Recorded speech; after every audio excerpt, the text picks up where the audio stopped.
ఈరోజు కేంద్ర మంత్రి గారు అలాగే రాష్ట్ర వ్యవసాయ మంత్రి గారు అచ్చెన్నాయుడు గారు కూడా రావాల్సి ఉంటుంది.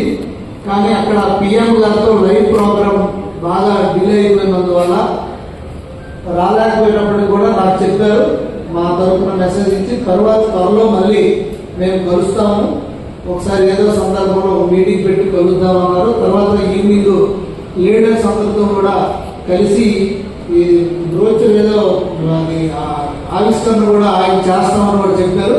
7 o'clock ఇంటి వద్ద మనకి ఆయన అపాయింట్మెంట్ ఇవ్వడం వల్ల ముందుగా ఈరోజు October 2 గాంధీ జయంతి సందర్భంగా అందరం కూడా మరొకసారి శుభాకాంక్షలు తెలియజేసుకుంటూ, గాంధీ జయంతి రోజు 1975 October 2 ఇది స్టార్ట్ అయ్యి దినదినాభివృద్ధి చెందుతూ మ్యాక్సిమం అంటే ఒక్క శ్రీకాకుళంలో మోర్ దెన్ 90 బ్రాంచెస్ ఉన్నాయంటే నేషనల్ వైడ్ బ్యాంక్స్ కూడా ఇన్ని బ్రాంచెస్ లేవు.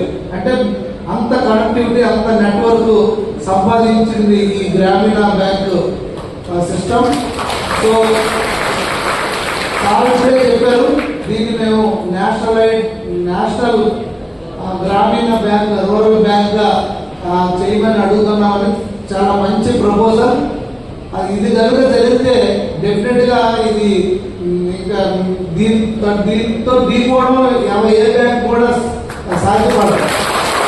సో అంత డౌన్ టు ఎర్త్ అన్నమాట. ఈ బ్యాంక్స్ అన్ని కూడా అత్యంత కింది స్థాయి నుండి నెట్వర్క్ ఉన్నటువంటి